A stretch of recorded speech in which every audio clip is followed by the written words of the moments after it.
なんかゆっくり巻いた方が良さそうやな。いっぱい来た。まずは奥義ケバリングやな。来た。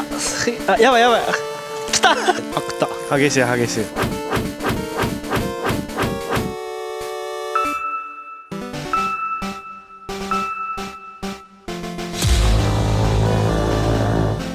どうもこんにちは、タクです。今回は高島の泉でダイソーロッドと愛用ロッドを使って魚をたくさん釣ってきました。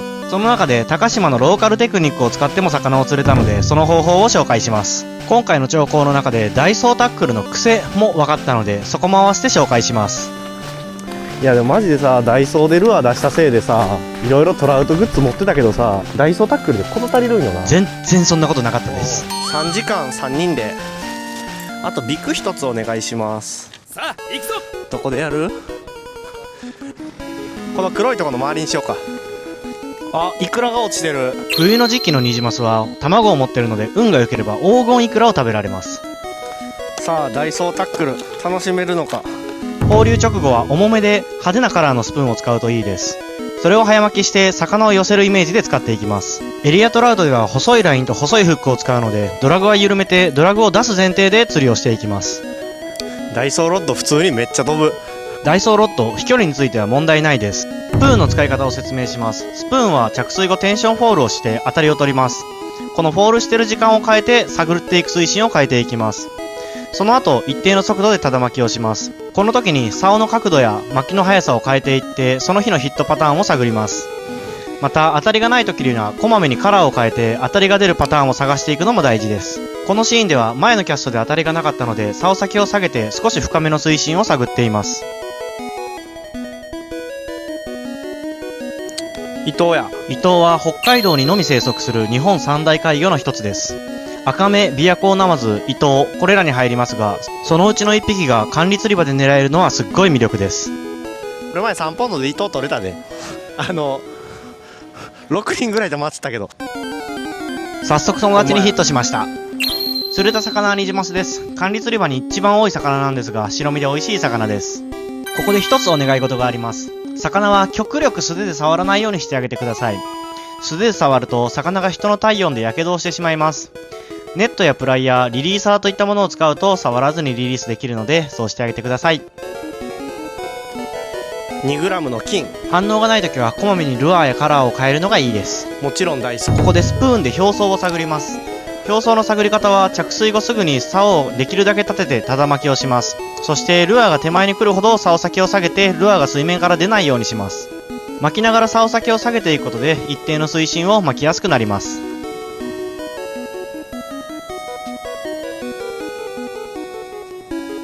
こっち走ってるわ。こっちに走ってる。高島の泉にはイトウなど超大型の魚も入っているので、お隣さんが大きな魚かけたら少し待ってあげてもいいかもしれません。金もお好みじゃないんかな。でも赤金から金にしてちょっと増えたで。いっぱい来た。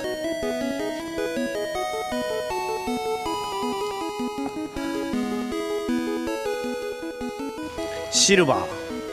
俺はオリーブにヒット。魚っぽい？魚っぽいな。結構大きい？根がかり？あ、おってるおってるおってるおってる。食え食え食え食え食え。ちょっと軽くするわ。エリアトラウトの一番の魅力、ルアーローテーションについて説明します。ルアーの色や重さ、泳ぎ、いわゆるルアーを変えて、その日に魚が釣れるヒットパターンを探っていきます。もしパターンを完全につかむことができれば、周りは誰も釣れてないのに自分は連続ヒットなんてこともあり得て超気持ちいいです。マジで地味に結構難しいよな、トラウトって。とりあえず早く釣りたいからルアーにする。ミノン、ピンク、イエロー。ここでスプーンとプラグの使い分けについて紹介します。スプーンは主に高活性の時によく使われます。スプーンは波動が強くてテンポよく魚を探れます。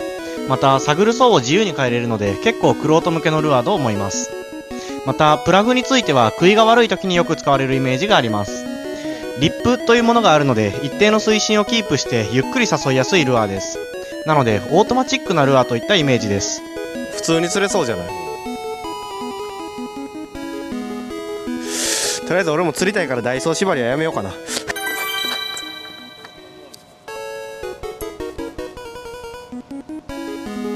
まずは奥義ケバリングやな。あ、やっぱダイソーロットと全然ちゃうわ。うん、自分のさ、まあ慣れてんのもあるかもしれんけど。ここでブランクスタッチについて紹介します。動画のように右手の人差し指で竿を触っています。こうすることで細かな当たりが分かりやすくなります。次にフェザージグの使い方を紹介します。着水後テンションフォールをして当たりを待ちます。任意の水深まで沈めたらただ巻き、もしくはストップ&ゴー、もしくはリフト&フォールなどを使って釣りをしていきます。バス釣りをやる人にはテキサスリグのような使い方というと分かりやすいかもしれません。あー違うかった。あ、釣れてる釣れてる。あー外れたー。移動する？いいで。なんかあっちモコモコしてる。ほんまや。あったかいんかな。ほんまや、めっちゃ浮いてるやん。なんか水温高いからか、こっちちょっともうあるな。バルケインというメーカーのクーガというクランクベイトに変更します。クランクベイトはただ巻きやストップ&ゴーで誘うことができます。スプーンのように巻きの速さや竿の角度で変化をつけて探っていくのですが、ルアー自体が浮力を持つのでめちゃめちゃゆっくり巻けたり、あえてストップをするといったことができるのがスプーンとの違いです。ここめっちゃおるな。でもここのやつ食わんねん。あ、食った。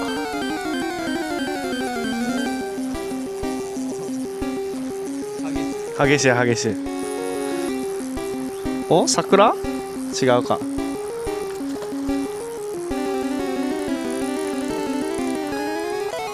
あざーす。お、いいやん。いいやん、いいな。プリプリ。ドナルドさんかな。違うな。よいしょ。うん、表層。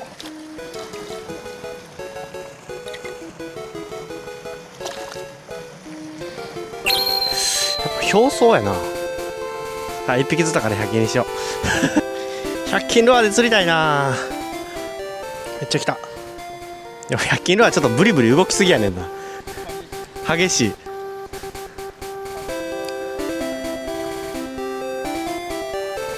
お、ミノーで釣りしてると友達にヒットしました。マジ？あ、桜やな。どうしようかな。キープしといてもろていい？いいやん、桜。結構ええ方や、しかも。よし、ありがとう。ジョイクロめっちゃ追ってくる。8トラップしたら寄ってくんで。ほら。あ、どっか行った。でも見に来るで8トラップしてたら。うん、あれこなんかアホなやつおんなーってめっちゃ来た。ここで8トラップ逃げてくな。ここでやらかしてしまいます。足元にずっと弱った魚がいたのでミノーをしている時に注意していたんですが、やってしまいました。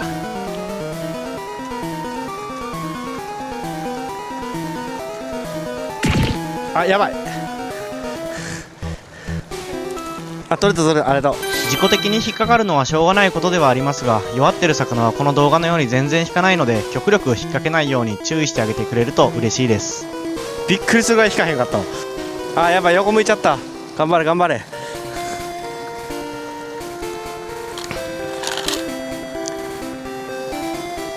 起きた？友達にまたヒット。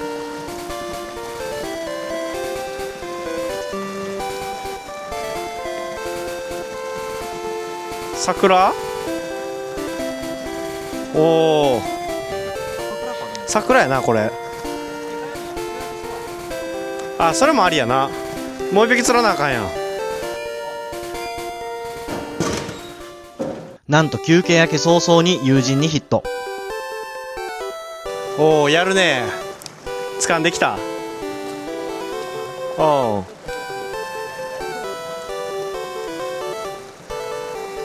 お、いいサイズ。レインボー。友達が使ってるフェザージグが絶好調なので、自分もフェザージグを投入します。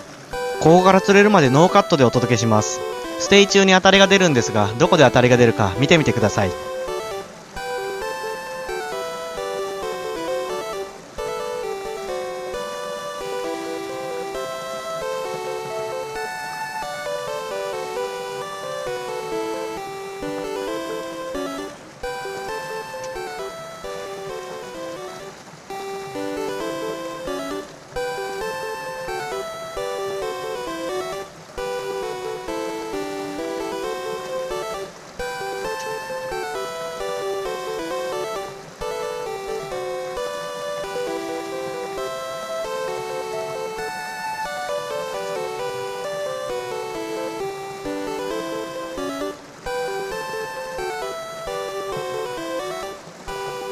ここでヒット。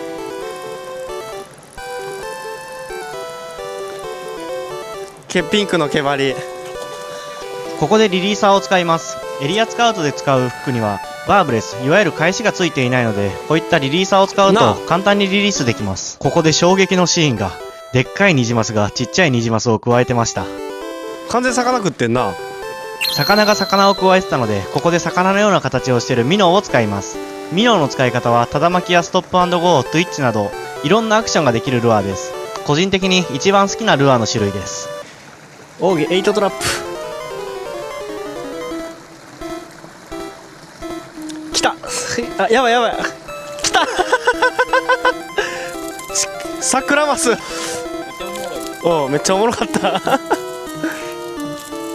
イエーイ。入れとくだよ、ちょっと細いけど。で、無事に晩ご飯は OK やな。やば。ちょっと嬉しい。何が嬉しいって8トラップなんよな。細っ。みんなのやつめっちゃ太いのに。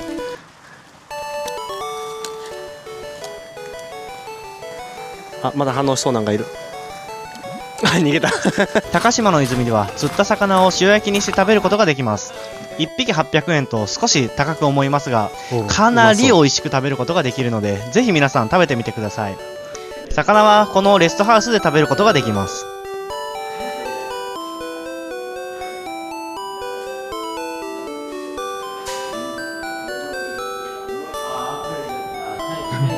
ニジマスに負けたな。逆転現象がなんかね、あれじゃあ27センチ超えたのがあれやったんとか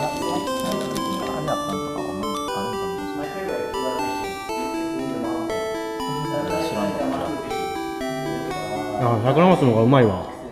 最後に今回の動画の内容をまとめていきます。そもそもエリアトラウト管理釣り場の釣りってどんなものというと、ざっくり言うとルアーローテーションでパターンにはめる釣りと思います。ルアーの色や重さ、泳ぎ、巻きの速さ、探る水深を変えて魚が釣れるパターンを探していく。その中でパターンにはめると自分だけマイトを釣れて超気持ちいい脳汁が出るような状態になります。それがすっごい楽しい釣りと思います。次にスプーンとプラグの使い分けについてです。スプーンは釣りのテンポが速くて高活性な時によく使われるイメージです。使い方の自由度が高くて操作してて楽しいルアーと思います。対してプラグはゆっくり動かせて食いが悪い時によく使われるイメージです。リップというものがあるので泳ぐ水深を一定にしやすくてオートマチックなルアーという印象です。次にスプーンの使い方です。スプーンは着水後探る水深までまずテンションフォールをして当たりを取ります。その後一定の速度でただ巻きして使っていきます。このただ巻きをするときに巻く速度や竿の角度を変えると泳ぎ方も変わってきます。また当たりがない時にはこまめにカラー、重さを変えてその日のヒットパターンを探っていく、そんな使い方をしていきます。次にクランクの使い方です。基本的にはスプーンと似た使い方になりますが、クランクによっては止めると浮くものといったものもあるので、あえて止めたりものすごいゆっくり巻いて使ってみてもいいです。またリップがあるのでスプーンより一定の水深を探りやすいです。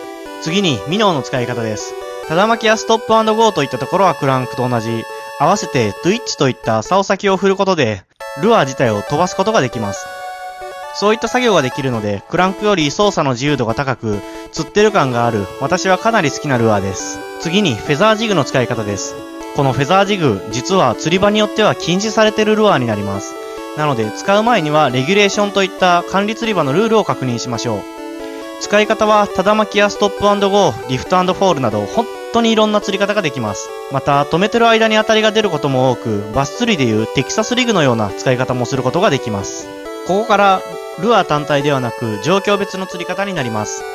まず放流直後の釣り方は重めの派手なカラーで早く誘っていくといいです。食い気のある群れを自分のところに寄せて釣ってしまう、そんなイメージを持ってもらうとやりやすいと思います。次に魚が足元まで追ってきたのに食わないとき、その時は動画の終盤でやったような8トラップをすると食う時があります。騙されたと思ってやってみてください。結構面白いです。次にダイソータックルについてになります。ダイソーロッドは飛距離としては申し分ないのですが、竿の長さが短いので竿を立てたり竿を下げたりするときに高さに限界があり、上まで探りきれない、下まで探りきれないといったことが起こり得ます。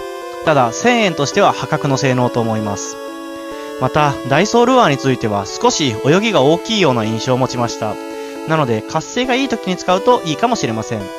おそらく、いつでも釣れるような万能ルアーではないと思われます。次に、竿の持ち方です。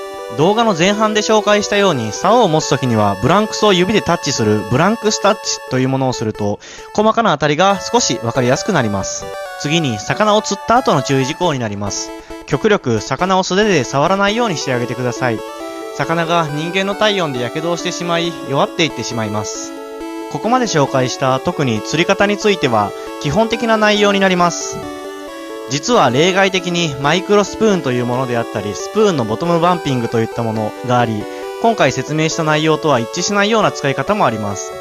なので、いろんな使い方を工夫して自分だけの使い方を見つけていくのも面白いと思います。これからもいろいろな釣りや釣り方の紹介をしていこうと思います。興味のある方はチャンネル登録していただけると嬉しいです。いろいろ紹介してきましたが、こんな使い方もあるよといったものがあればコメント欄で教えていただけると嬉しいです。最後までご視聴いただきありがとうございます。いいね、コメントいただけると励みになるのでよろしくお願いします。ありがとうございました。